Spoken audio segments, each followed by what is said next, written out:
Style দিব খোজতে মোৰ মোবাইলটোৱে পৰি থাকিল। শুই থাকোঁতে হাজবেণ্ডৰ মোবাইলত ফোন আহিলে, আজি বোলে অফিচ যাব নালাগে, আজিও নালাগে আৰু অহাকালিও নালাগে। হঠাতে তেখেতে 2 দিনৰ ছুটি পালে।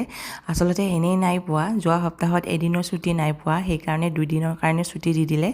আৰু তাৰপিছত তেখেতে ক'লে, হাজবেণ্ডে ক'লে যে 2 দিনৰ ছুটি পাইছোঁ যিহেতুকে ব'লা ক'ৰবাত ওলাই যাওঁ। ক'ৰবাত দূৰতে যোৱা কথা আছিলে, কিন্তু ইয়াতে বৰ্তমান যিটোহে গৰম পৰিছে, আজি কমেও 40 ডিগ্ৰীমান গৰম আছিলে।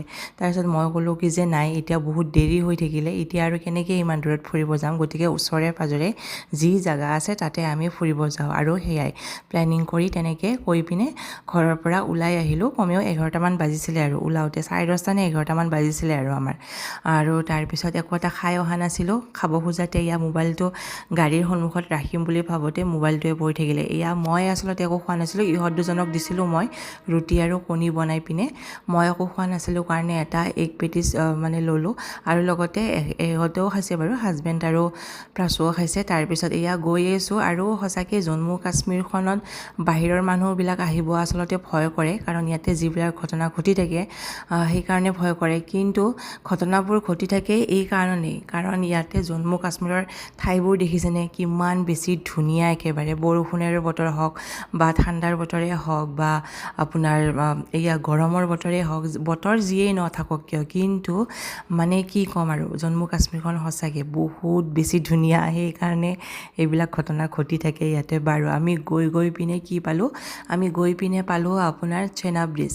চেনাব ব্ৰিজখনৰ কথা চাগে বহুতে জানে বা নাজানে, এইখন ৱৰ্ল্ডৰ একেবাৰে লাৰ্জেষ্ট ৰেলৱে ব্ৰিজ হয়। গতিকে আমি সেই ব্ৰিজখনে চাব গ'লোঁ, আৰু দেখিছেনে কিমান ধুনীয়া, দূৰৰ পৰাই বহুত বেছি ধুনীয়া। ওচৰত গৈ পিনেও চালোঁ বাৰু, পিছে দূৰৰ পৰা চিনেৰীবিলাক ইমান বেছি ধুনীয়া লাগিল, খুব বেছি ভাল লাগিলে। আৰু তাৰপিছত ওচৰলৈকে গ'লোঁ, ওচৰত গৈ পাওঁতে এখন ট্ৰেইন আহি আছিলে ব্ৰিজখনৰ ওপৰেদি, তাকে বোলো অলপমান ভিডিঅ' শ্বুট কৰোঁ।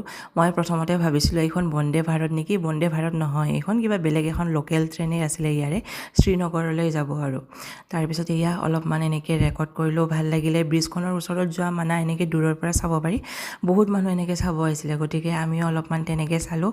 এতিয়া এই চাই লৈ উঠি কিনে কমেও 3টা নে 3:30মান বাজিছিলে, মানে ইমান বেছি ভোক লাগিছিলে, সেইকাৰণে কাষতে ধাবা এখন পালোঁ, তাতে সোমাই পিনে এয়া আলু কুলচা অৰ্ডাৰ দিছিলোঁ। কিন্তু যিহে মস্ত মস্ত ডাঙৰ, খাবই নোৱাৰিলোঁ। প্ৰাচুৰ্যটো নাখালেই, তাৰ গাটোৱে বেয়া হৈ থাকিলে, সি নোৱাৰিলে খাব। তাৰপিছত ময়ো নোৱাৰিলোঁ খাব, আধামান খালোঁ। তাৰপিছত হাজবেণ্ডেও খাব নোৱাৰিলে, আধামান খালে, কাৰণ যি মস্ত মস্ত ডাঙৰ আছিলে ন, একেবাৰে। এই খাই লৈ কিনে আৰু ঘৰৰ পিনে গুচি আহিলোঁ। সেয়া খাই লৈ পিনে ঘৰৰ পিনে আহিলোঁ, আৰু ঘৰত আহি পোৱাৰ পিছত যে মোৰ মূৰটো ইমান বেছি বিষ উঠিছিলে ন, তামাম মূৰটো বিষাই আছে, কাৰণ দিনটো বহুত বেছি গৰমো পালোঁ, আজি বহুত গৰম আছিলে। গতিকে গৰম পাই পিনে মূৰৰ বিষত ৰ'ব পৰা নাই, সেইকাৰণে ধুনীয়াকৈ একাপ গাখীৰ দিয়া চাহ বনালোঁ, আৰু লগতে আজি কেইটামান মিঠাইও লৈ আনিছিলোঁ। বহুত দিন ধৰি মিঠাই চিঠাই অনাই নাছিলোঁ ঘৰত, গতিকে মিঠাই এটা খালোঁ, লগতে চাহকাপ খালোঁ। আৰু এই চাহকাপ খাই পিনেহে মই মোৰ মূৰৰ বিষটো ভাল পাইছোঁ, জানেনে। ইয়াৰে শ্বৰ্ট ভিডিঅ'টো বাৰু মই অলৰেডি আপলোড কৰিছিলোঁৱে। বাৰু আজিৰ ভিডিঅ'টি এনেকুৱাই আছিলে, কেনেকুৱা লাগিলে কমেণ্ট কৰি কিনে নিশ্চয় জনাব। যদি ভাল পাইছে এটা লাইক কৰিব, আৰু পাৰিলে পেজটো ফ'ল' কৰি দিব। আৰু লগ পাম মই পুনৰ এটা নতুন ভিডিঅ'ত। আৰু যিমানেই গৰম নহওক কিয়, মানে মূৰৰ বিষত এই চাহকাপ খালেহে বেছি আৰাম লাগে ন।